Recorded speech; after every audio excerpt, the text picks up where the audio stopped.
internet, and welcome because we are back covering LoreFi. Game theory, please don't sue me. It's been a while since my last LoreFi theory, which we barely knew anything about what was going to be released at the time. However, since then, I've been working on multiple theories about this ARG, especially after seeing all the incredible writers and artists that are in on this project. Just knew that there was going to be so many secret hints and hidden lore that has yet to be discovered. So, without further ado, let's get into it. But before we do that, please do subscribe. It's free and you can always unsubscribe later. Subscribing is the best way that you can support my channel, as it can notify you whenever I post if you turn notifications on. It truly means the world to me when you guys support this channel, so if you could please check to see if you are subscribed, I would appreciate it. Thank you, and back to the video. Firstly, you know what, let's do an analysis of her room so we can get to know what we are working with here. And oh my gosh, there is so much stuff here. Just by looking at it, you may think that it's just a girl sitting in her room listening to music, but no. You have to go into 4K resolution to find everything here. We can see pictures of her friends scattered on the wall along with some butterflies, tickets to Remnant, which we believe to be a band, a note from her friends, a to-do list, a school essay titled The Enigma of Online Connections, Disappearances and the Unyielding March of Time, which she got an A+ for.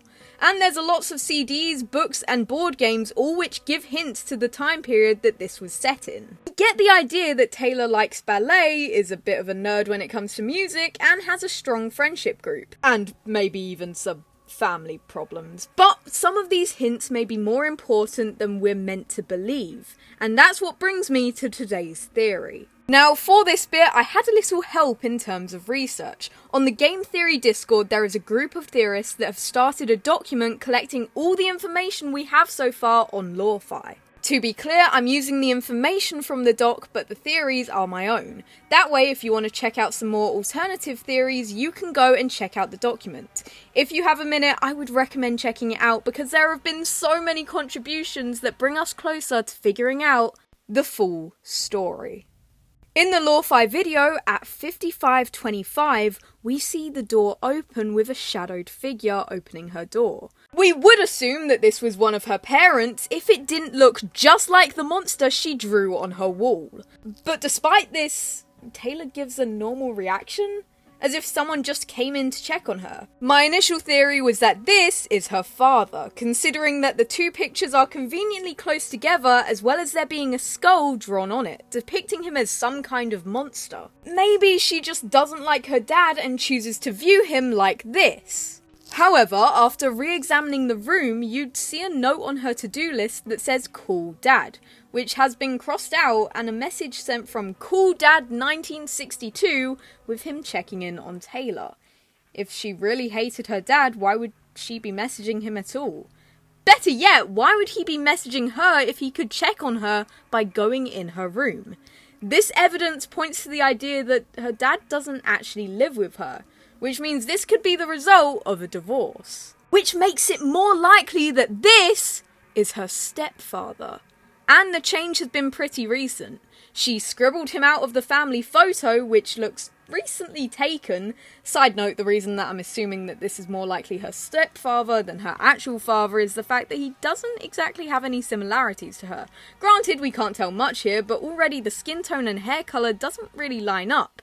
Now, it could be different inherited traits from other sides of the family, but we aren't sure. Plus, the fact that she's still got the same clothes on implies that this was a recent change, and one she hasn't taken too kindly to. While I had spotted the shadow figure in the livestream, another theorist helpfully pointed out another change in the scene.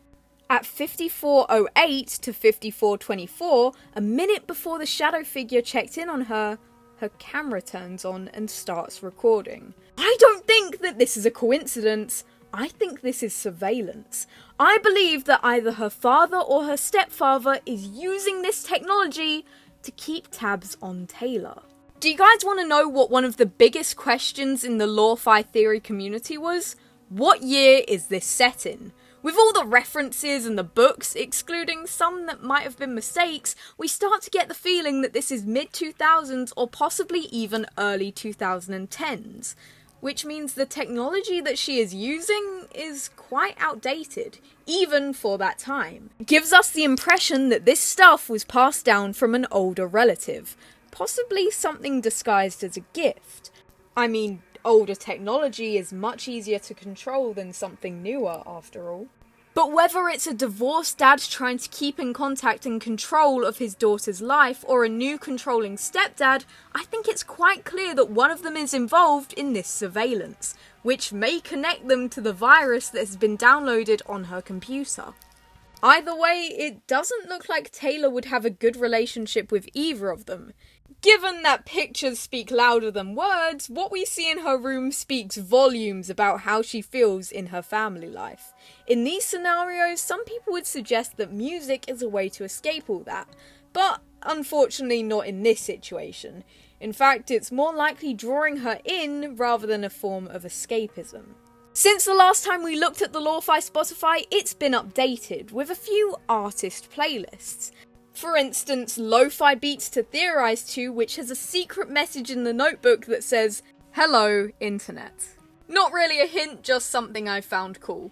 But once again, in the photos that we can see of her, she's wearing her headphones.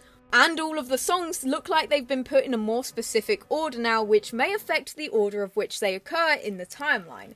However, there are some that do repeat, so there are chances that this is just a random order, but it's not impossible. So we might keep that in mind for the future.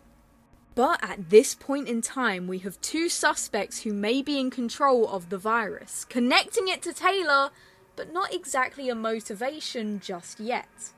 Unless... Because after writing this theory, I went down a rabbit hole of what might be able to connect one of our suspects, Taylor, Gregory, and even the duck all together.